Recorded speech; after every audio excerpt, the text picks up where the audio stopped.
Good morning, good Thursday morning to you. A little rainy outside today here in Tennessee, but I've got an important topic I want to talk with you about this morning. And I'm going to start off with an analogy. Some of you guys may have heard of this before, but you can actually boil a frog to death by gradually turning up the heat a little bit at a time. You can boil a frog to death. And what I want to talk about this morning is, do you enjoy having the right to pursue your dreams, to achieve your goals?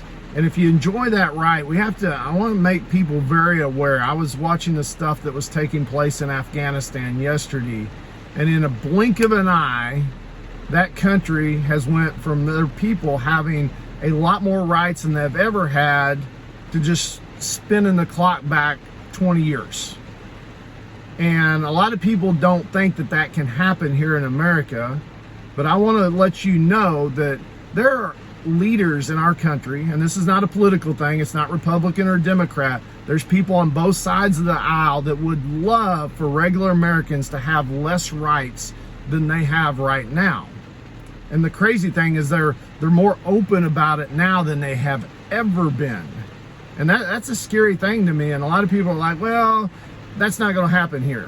Well, a lot of people in Afghanistan thought they had got over the hump and they would never be back in that position, and they are there today. And it starts with, just like the frog analogy, it starts with a little, if these leaders can just get their foot in the door just a little bit. And what's happening is they see COVID as a perfect opportunity for that. There's enough fear about COVID that they feel like, this is an opportunity for us to get our foot in the door, to really get some rights taken away.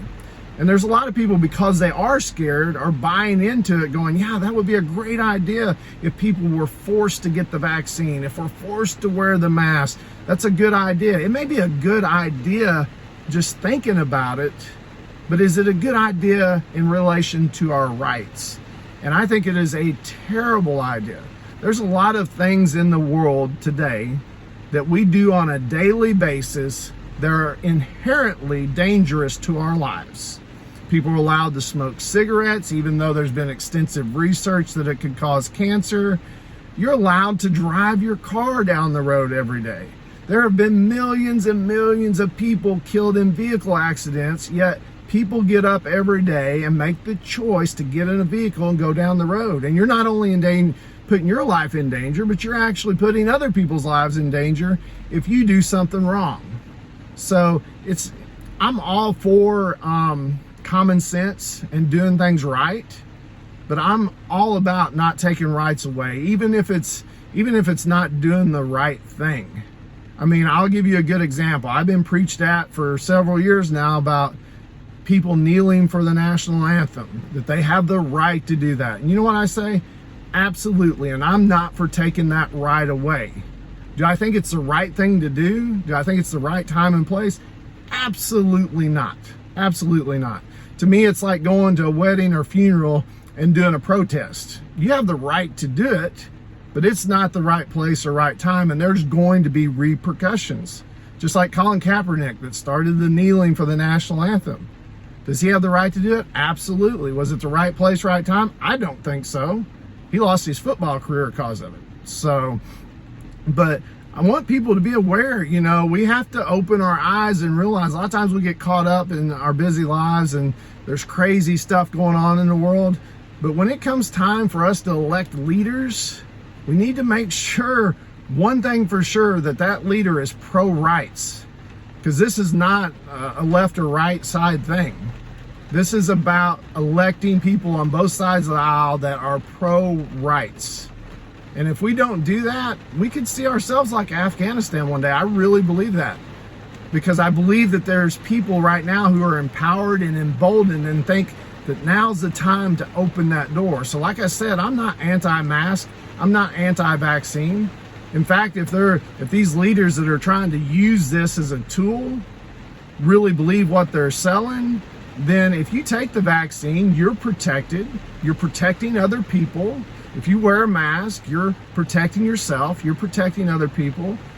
People should have a choice. And if they don't want to protect themselves, You know, just like if you go smoke a cigarette and you know it may cause cancer, you're making that choice, but people should always have the choice. And I don't think we should take choices away. I mean, if you make a bad choice at the wrong place, wrong time, then there's going to be repercussions for it. There's going to be, you know, I don't know, a punishment or whatever for that. But I think, you know, I just want to make people aware we should be really careful and make sure at the end of the day, when it comes time to elect leaders, first and foremost, we need to elect them based on whether they're pro-rights or not.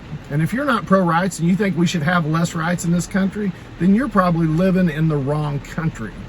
And the awesome thing about it is you're free to leave. I mean, if you wanted to go jump on a plane and go to Afghanistan tomorrow and live in a country where you have almost zero rights, you are welcome to do it. So just want to share that. It was on my heart this morning. And I love talking about achievements and the achievement process and how to help people achieve in a more effective way. But at the end of the day, if we don't have the right to pursue our goals and dreams, then we're in trouble. So you guys have a great Thursday, and just wanted to share that with you this morning.